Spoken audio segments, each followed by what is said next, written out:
नमस्कार दोस्तों, स्वागत है आपका लोकतंत्र की पाठशाला में। आपके लिए कक्षा 10 का एक लेसन है लोकतंत्र।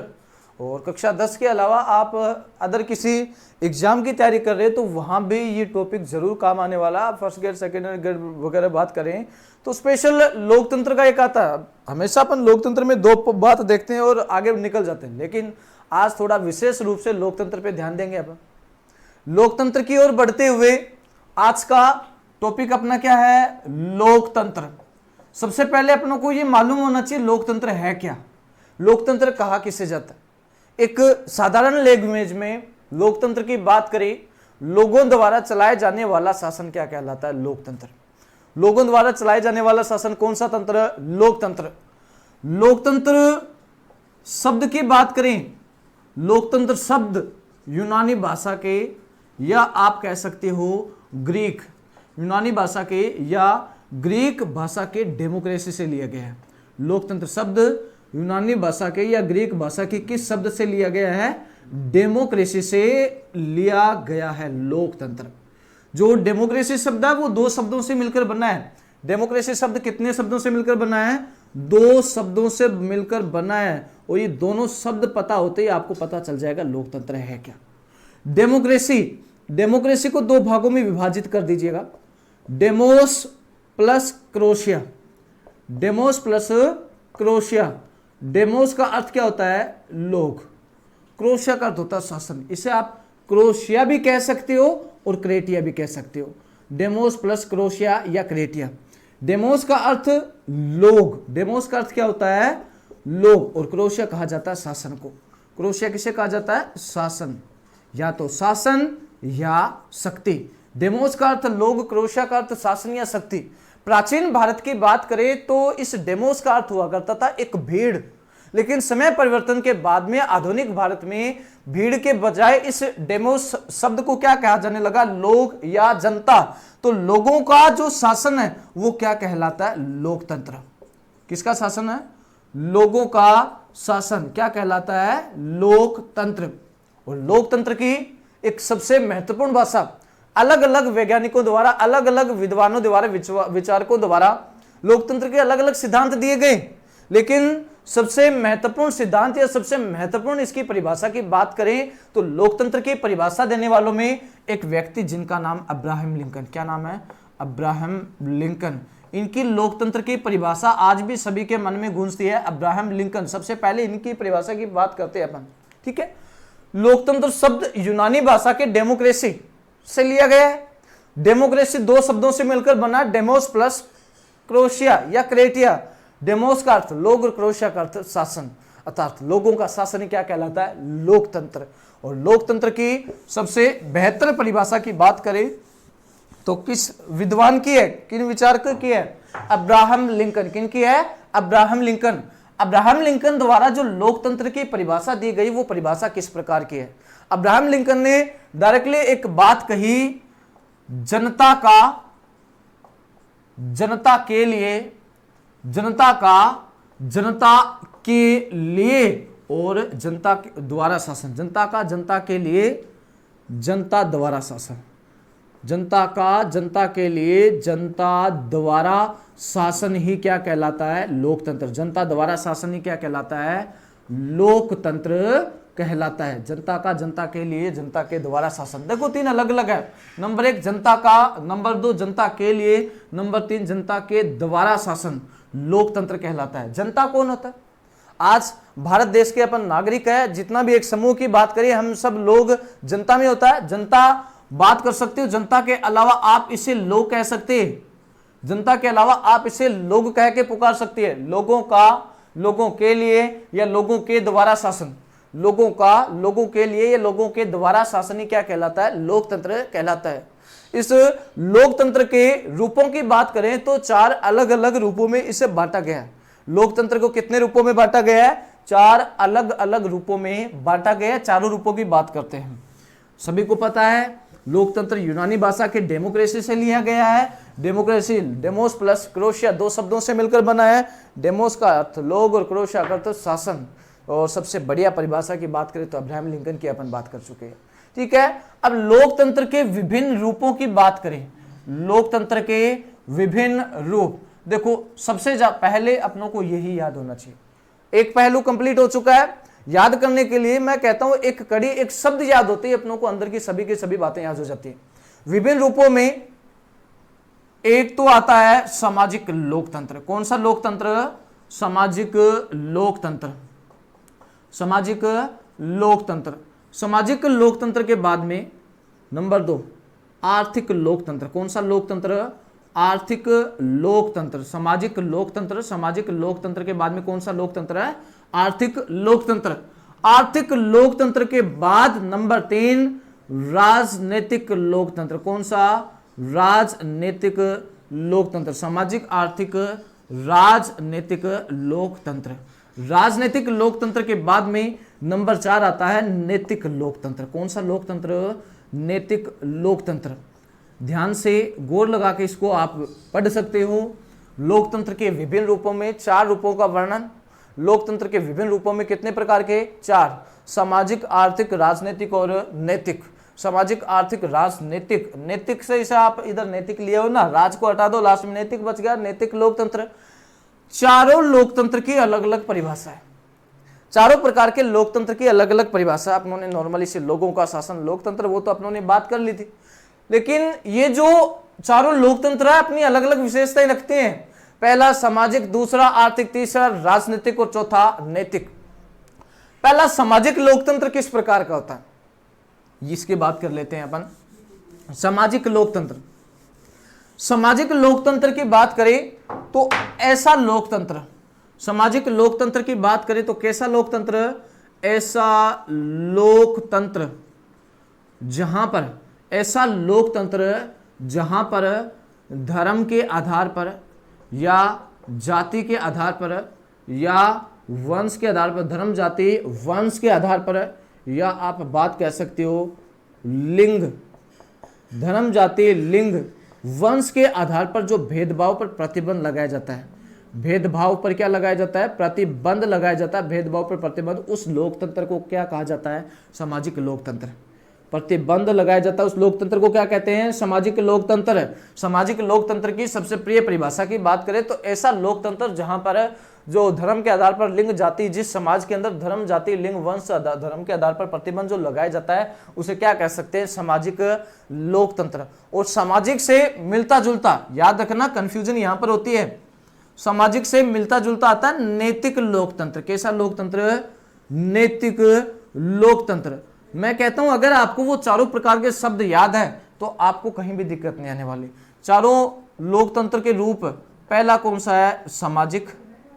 सामाजिक के बाद में दूसरा कौन सा है? आर्थिक। तीसरा कौन सा है? राजनीतिक लोकतंत्र। और नंबर 4 नैतिक लोकतंत्र। सामाजिक, आर्थिक, राजनीतिक और नैतिक लोकतंत्र। अब नैतिक लोकतंत्र की बात करें जहां पर, ऐसा लोकतंत्र जहां पर बंधुत्व की भावना, कैसी भावना हो? बंधुत्व, या अपन बात कर सकते हैं भाईचारे की भावना। कैसी भावना? भाईचारे की भावना या समानता की भावना पर जोर दिया जाता हो। कैसी भावना? समानता। जहां पर बंधुत्व, भाईचारे, समानता की भावना पर बल दिया जाता है। जिस लोकतंत्र में बंधुत्व, भाईचारे, समानता की भावना पर बल दिया जाता है उस लोकतंत्र को, या ऐसा जो लोकतंत्र है नैतिक लोकतंत्र कहलाता है। सामाजिक में तो धर्म, जाति के आधार पर भेदभाव किया जाता है उस लोकतंत्र में। नैतिक में क्या? बंधुत्व, भाईचारे, अखंडता या समानता पर क्या दिया जाता है? बल दिया जाता है। ये दोनों प्रकार के लोकतंत्र समझ गए होंगे। दोनों प्रकार के लोकतंत्र समझने के बाद में आगे बढ़ते हैं अपन। सामाजिक में तो धर्म, जाति, वंश, लिंग के आधार पर भेदभाव पर प्रतिबंध होता है। नैतिक लोकतंत्र में बंधुत्व की भावना, अखंडता, भाईचारा, समानता की भावना पर बल दिया जाता है। वो अपना दूसरा नैतिक लोकतंत्र था। अब आर्थिक लोकतंत्र को ज्यादा समझने की जरूरत नहीं है। कौन सा लोकतंत्र? आर्थिक लोकतंत्र। आर्थिक लोकतंत्र ऐसा लोकतंत्र, ऐसा जहां पर अपन बात करते हैं अर्थव्यवस्था पर पूरा जोर दिया जाता है। अर्थव्यवस्था, अर्थव्यवस्था पर पूरा जोर दिया जाता है, उसे क्या कहते हैं? आर्थिक लोकतंत्र। जिस लोकतंत्र में अर्थव्यवस्था पर बल दिया जाता है वो कैसा लोकतंत्र कहलाता है? आर्थिक लोकतंत्र। अर्थव्यवस्था, आर्थिक लोकतंत्र में अर्थव्यवस्था पर गौर ज्यादा किया जाता है। समझ में आ गया होगा। अब लास्ट अपना बचा है राजनीतिक लोकतंत्र। राजनीतिक कैसा लोकतंत्र? राजनीतिक लोकतंत्र। राजनीतिक लोकतंत्र। राजनीतिक लोकतंत्र की बात करें तो राजनीतिक लोकतंत्र किस प्रकार का लोकतंत्र, आप सभी को पता हो सकता है इसके बारे में। राजनीति किस तरीके से की जाती है? राजनीति होती किस प्रकार से? जो जनता के ऊपर जो शासन कर रहे हैं उनको चुना कैसा जाता है, उन सभी बातों का वर्णन। आज आपके क्षेत्र में चुनाव होते हैं, क्या होते हैं? चुनाव होते हैं। उन चुनावों में जो बंदा आपका कैंडिडेट चुनकर आता है वो प्रत्यक्ष रूप से चुनकर आता है या अप्रत्यक्ष रूप से चुना जाता है, उन सभी बातों का जो वर्णन है ना वो राजनीतिक लोकतंत्र के अंदर किया गया है। राजनीतिक लोकतंत्र के दो रूप है। राजनीतिक लोकतंत्र के कितने रूप है? दो रूप, ठीक है। एक तो आता है लोकतांत्रिक राज्य। कैसा? लोकतांत्रिक राज्य, ठीक है। नंबर दो लोकतांत्रिक शासन। लोकतांत्रिक राज्य व लोकतांत्रिक शासन। समझ में आ गया होगा सभी को। नंबर एक लोकतांत्रिक राज्य और नंबर दो लोकतांत्रिक शासन। राजनीतिक लोकतंत्र के दो प्रकार है और साथ में ये जो राजनीतिक लोकतंत्र है ये बताता है कि लोकतंत्र दो प्रकार से चुनावित होता है, जैसे प्रत्यक्ष और अप्रत्यक्ष। लोकतंत्र में चुनाव दो प्रकार से, प्रत्यक्ष या अप्रत्यक्ष। ये प्रत्यक्ष और अप्रत्यक्ष क्या है इसके बारे में आपको बताने वाला हूं। इनमें से कौन से लोकतंत्र को शुद्ध लोकतंत्र कहते हैं, ये जो वर्णन है ना वो राजनीतिक लोकतंत्र में किया गया है। चारों प्रकार के लोकतंत्र के बारे में उम्मीद करता हूं आपको समझ में आया होगा। सामाजिक, आर्थिक, राजनीतिक और नैतिक, चार प्रकार के लोकतंत्र के बारे में अपन बात कर चुके हैं, ठीक है। अब अलग अलग विद्वानों द्वारा अलग अलग परिभाषा, अलग अलग जो विचारकों द्वारा अलग अलग सिद्धांत दिए गए। इन चारों में आपसे पूछ लिया जाए धर्म, जाति, वंश, लिंग के आधार पर जो भेदभाव किया जाता है उस वैसा जो वर्णन है किस प्रकार के लोकतंत्र में? सामाजिक में। जहां बंधुत्व, भाईचारे की भावना, कैसा लोकतंत्र आप बात करोगे? नैतिक रूप से आप किसी की मदद करते हो, भाईचारा रखते हो। अगर आपसे पूछ लिया जाए जनाब अर्थव्यवस्था पर ध्यान देने वाला, आर्थिक और जितने भी प्रकार के चुनाव से संबंधित जानकारी है, प्रत्यक्ष या अप्रत्यक्ष लोकतंत्र का जो वर्णन है वो किसमें किया गया था? राजनीतिक लोकतंत्र में, ठीक है। अब अपनों ने इसके विभिन्न प्रकार तो कर लिए। विभिन्न प्रकार के बाद में अब अपन जानने वाले लोकतंत्र के सिद्धांत। लोकतंत्र के सिद्धांत, लोकतंत्र के सिद्धांत, ठीक है। लोकतंत्र के सिद्धांत क्या होता है? सबसे पहले बात वही बात, देखो समाज में कुछ व्यक्ति अपने सामने ऐसे आते हैं जो अपने लिए आदर्श बनते हैं। समाज में कुछ व्यक्ति ऐसे आते हैं जो अपने लिए आदर्श बनते हैं। उसी प्रकार कुछ विद्वान गण ऐसे भी आए जिनके विचार, जो विद्वान थे, जिनके विचारों पर बाद में लोकतंत्र को समझा गया, बाद में लोकतंत्र को जाना गया। उन व्यक्तियों के अलग अलग विचार थे, उन विचारों को सभी के सामने स्पष्ट कर देता हूं अभी के अभी। लोकतंत्र की विभिन्न सिद्धांतों की बात करें तो सबसे पहले प्राचीन आएंगे तो कौन सा सिद्धांत आएगा? परंपरागत सिद्धांत। कौन सा? परंपरागत सिद्धांत। कौन सा सिद्धांत आएगा? परंपरागत सिद्धांत, ठीक है। लोकतंत्र के विभिन्न प्रकार के सिद्धांत आएंगे जिसमें सबसे पहला कौन सा? परंपरागत, या अपन इसे क्या कह सकते हैं? उदारवादी सिद्धांत। परंपरागत या इसको क्या कह सकते हैं? उदारवादी सिद्धांत। परंपरागत या उदारवादी सिद्धांत। परंपरागत या उदारवादी सिद्धांत के अलावा नंबर दो बात करें, कौन सा सिद्धांत आता है? बहुलवादी सिद्धांत। कौन सा सिद्धांत? बहुलवादी सिद्धांत। बहुलवादी सिद्धांत। लोकतंत्र जो बात करते हैं परंपरागत, उदारवादी, उसके बाद में नंबर दो आता है बहुलवादी सिद्धांत। बहुलवादी सिद्धांत के बाद अपन बात करें विशिष्ट वर्गीय। जिस लोकतंत्र में, जिस सिद्धांत में विशिष्ट वर्ग पर बल दिया जाता है, कौन सा कहलाता है? विशिष्ट वर्गीय सिद्धांत। कईयों को ये याद नहीं होता, मैं कहता हूं बिल्कुल याद होने वाला है। विशिष्ट वर्गीय सिद्धांत। विशिष्ट वर्गीय सिद्धांत के बाद में नंबर चार, एक महत्वपूर्ण, नाम बहुत ज्यादा चलता है, मार्क्सवादी सिद्धांत। कौन सा सिद्धांत? मार्क्सवादी सिद्धांत। अलग अलग चारों सिद्धांतों की बात कर लिए। पांचवा जो लास्ट समाज बचा जो है कौन सा सिद्धांत है? समाजवादी सिद्धांत। कौन सा? समाजवादी सिद्धांत। लोकतंत्रात्मक जो बात करते हैं, लोकतंत्र के सिद्धांतों में चार सिद्धांत सबसे महत्वपूर्ण: परंपरागत, बहुलवादी, विशिष्ट वर्गीय, मार्क्सवादी, समाजवादी सिद्धांत। चार पांच प्रकार के सिद्धांत है। विभिन्न रूप जो थे वो चार प्रकार के थे: सामाजिक, आर्थिक, राजनीतिक और नैतिक। और सिद्धांतों की बात करें तो पांच प्रकार के। अब इनको याद करने का फंडा यही है, परंपरागत तरीके से बहुत सारे लोगों पर विशिष्ट रूप से मार्क लगाए जा रहे थे, मार्क निशान मार्क लगाए जा रहे थे समाज में। परंपरागत, परंपरा से बहुत सारे लोगों पर विशिष्ट रूप से, परंपरा से बहुत सारे लोगों पर विशिष्ट रूप से मार्क्स लगाए जाते हैं समाज में। तो ये बहुलवादी, देखो बहुलवादी जो सिद्धांत है संघ के रूप में प्रतिपादन करता है। किस रूप में? संघ के रूप में। किस रूप में प्रतिपादन करता है? संघ के रूप में प्रतिपादन करता है। और ये परंपरागत या उदारवादी सिद्धांत को इसे पूंजीवादी सिद्धांत भी कह देते हैं। क्या कह देते हैं?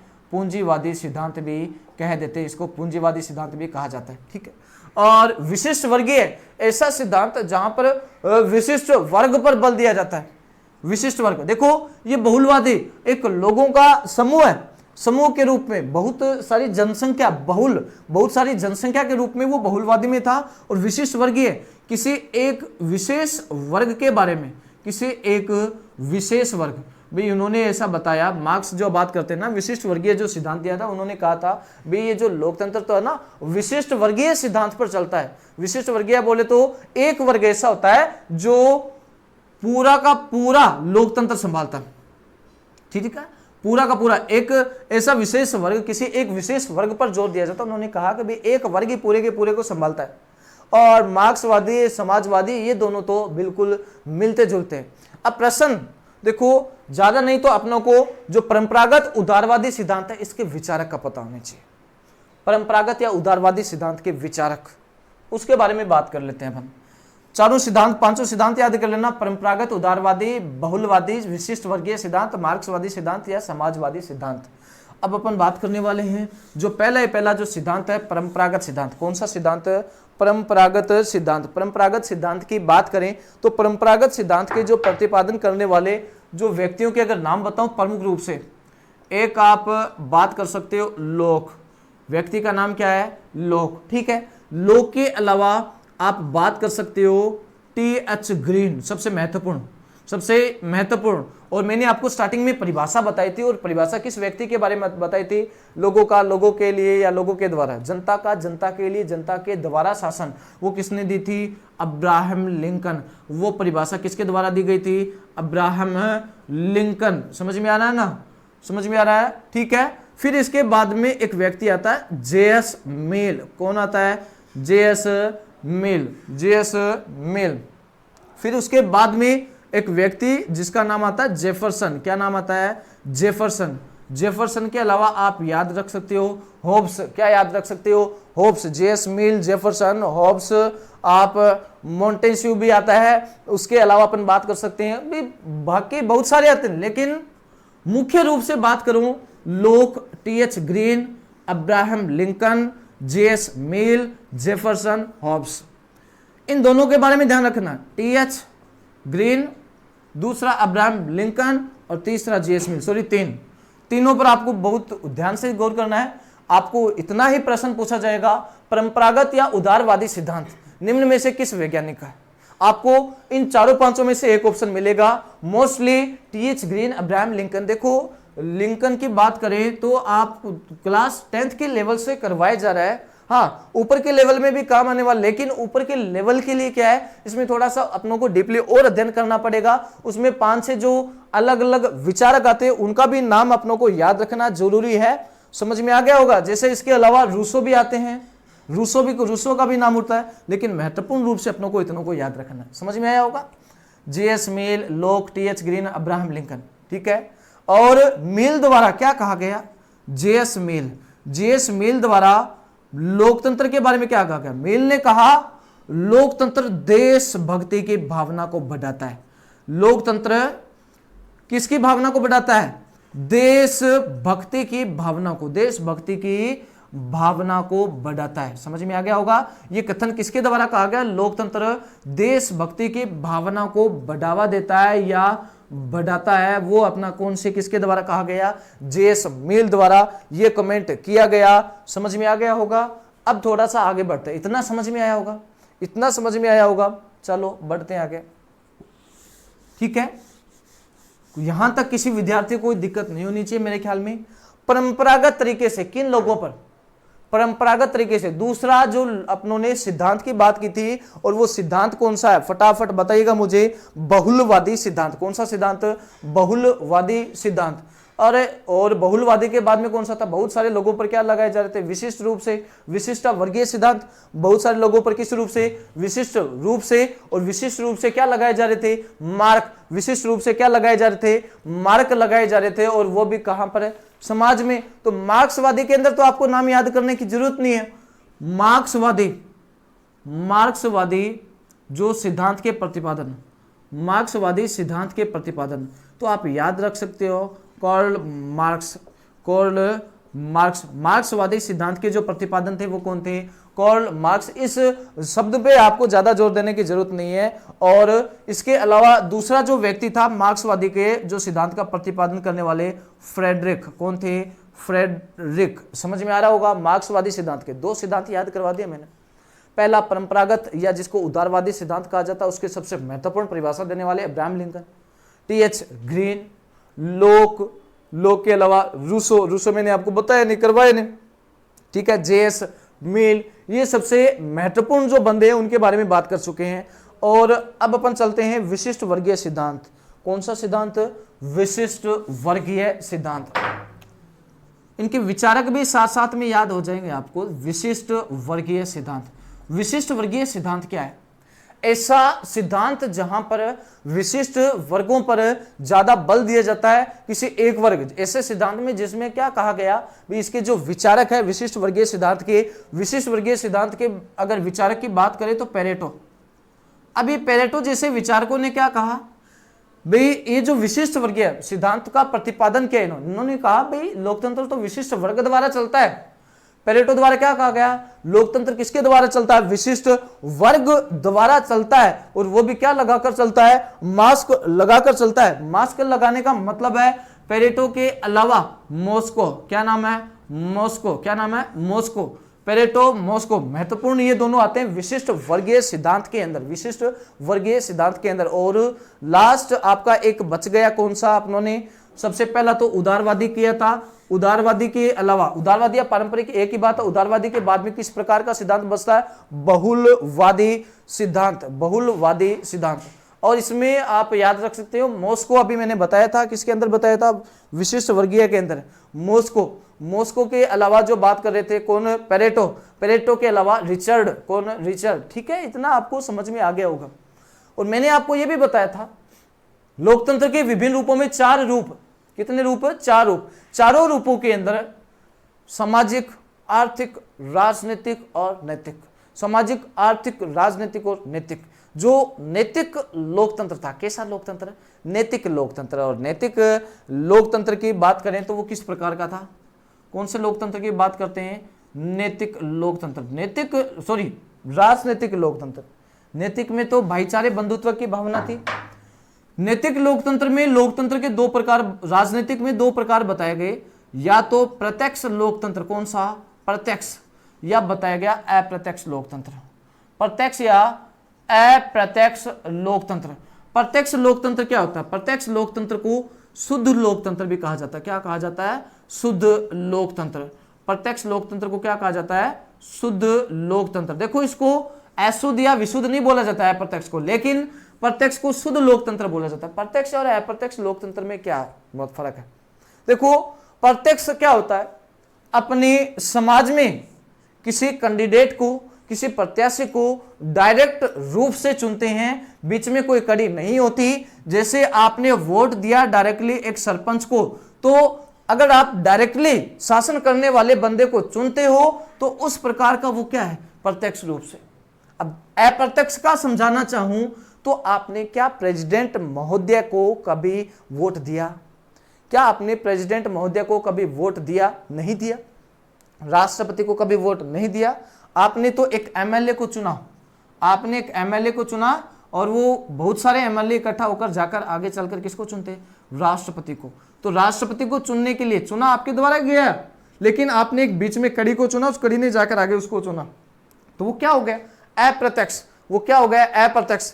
आप किसी व्यक्ति को डायरेक्टली कोई बात बोलते हो वो तो होता है प्रत्यक्ष, लेकिन आप किसी सदस्य को, देखो इसमें तीन, एक बीच में सदस्य आता है, तीन सदस्य है ए, बी और सी।